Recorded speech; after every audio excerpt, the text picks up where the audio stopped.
Ladies and gentlemen, welcome to the very first episode of Incarnate Gaming. What you just saw was my extra long trailer. Don't worry, it'll never be that long again. And what I'm about to show you is the games that mattered to me when I was growing up, to give you guys an idea of what kind of things are going to be on this show. Take a look. In 1989, Keith Courage came out with the TurboGrafx console, and you are part of a group called The Nice, and your job is to kill a group called The Bad. This game has everything. Poor writing, disgustingly happy scenes, disturbingly dark scenes, and teleportation by rainbow.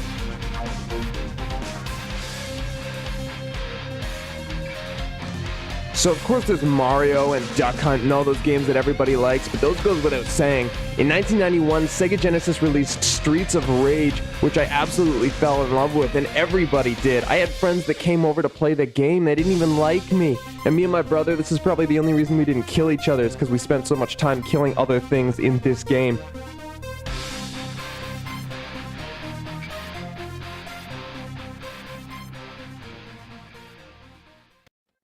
In 1999 came Crash Team Racing, and I know that Mario Kart was out for N64, but I didn't actually own an N64, so this was the game for me. I went to my friend's house every day after school to play this game with him, and we drove around the track the wrong way, trying to kill all the bad guys with the weapons that you pick up. We tried to find all the secret shortcuts and stuff like that. I mean, we were just kids. We never actually played the game, and then once we started to figure out how to play the game properly, man, we were trying to unlock everything. There was so much to unlock in this game, and I think that's really what it holds over Mario Kart's head, is it had way more stuff to do after you had just raced the tracks a bunch of times. Also in 1999 came Legend of the Dragoon, which was the very first JRPG I ever played in my entire life. Now, I don't want to say it's my favorite game, but it sure is my favorite story. To this day, it is one of my favorite endings. I've played through the entire game, 4 whopping discs of content, probably 80 hours each play, and I loved it both times, man. There's so much in this game, and it just grabs you. Then came Metal Gear Solid, the very first one for PSX, and oh my god. I borrowed it from a friend and didn't have the case, and apparently there's a part halfway through where you need a number that's on the back of the case, and I was so desperate to finish this game that I guessed the number out of like 200 options. I literally scrolled through them all and tried them all, and I don't know, this game was just so sophisticated for its time. The graphics were impressive for a PlayStation 1 system, and the mechanics behind sneaking around and all the different ways you could trick your opponents by knocking on the walls and leaving footprints and hiding in boxes, I just thought it was so good, and it was unlike anything before it. I quickly fell in love with JRPGs thanks to Legend of the Dragoon and Final Fantasy X, and I found Grendia 3, which had one of the most unique combat systems and graphic styles, plus a really light-hearted story, which I really liked. And the battle system included active time battle, so it was sort of turn-based but not turn-based, and you could bump your opponent's turns back and things like that, so there was a lot of strategy involved.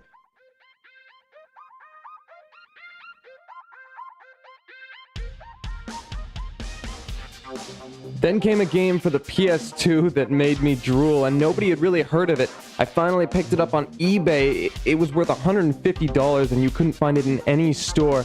This was Zone of the Ender's second runner, so the second game in the series, and it was about a pilot who stumbled upon a mech, and he was quite talented at piloting this mech, but once he got shot, he ends up getting shot by an old teammate of his, and he gets grafted to the suit. And if he leaves the suit, he dies, but if he stays in the suit, he's found out that the suit is programmed to self-destruct when it gets to a planet that it has to go to. And the suit itself has an AI and a system inside that speaks to the main character, and it has a personality of its own, so it's kind of cool the way the main character speaks to the machine that he's piloting and stuck in. So they kind of become friends, but they know that they're going to die together when they detonate, when they get to this planet called Almong. It's a pretty freaking awesome game. The battles are so fast-paced. The animation style is amazing, and just 10 out of 10. Last but not least, the ultimate esports game, the one I am addicted today to very much, and I would say borderline obsessed with, is StarCraft 2. This game came out, I think, last year. It's only been out for about a year, and already millions of players are flocking to it. The esports scene in Korea and North America and even Europe, pretty much all over the world, is just swarming with this game. And it's one of those things where easy to pick up, you know, but impossible to master. This game has so much depth, but so many opportunities to improve, and they give you all the tools to do that with replay analysis features and just the ability to meet up with other players in custom games and practice every aspect of the game. And with an open map editor, a lot of practice simulation games are out there for you to improve all your skills. And this is one of those games that players everywhere, pro players especially, are taking to the limit. And I think this is the future of gaming. This is what gaming should be. And whether you agree with that or disagree with that, that's how I feel, man. This game is tip-top, and it can only get better. That's it for me, guys. There's a lot of games that I left out that I wish I could throw in here, but the video would be about an hour long. You guys tell me in the comments below what your favorite games were when you were growing up. And I want to give away a lot of prizes on this show. I want to do a lot of different things. And guys, keep coming back. Hit that subscribe button. Throw me a like. We'll do a lot of cool things in the future. See you guys next time.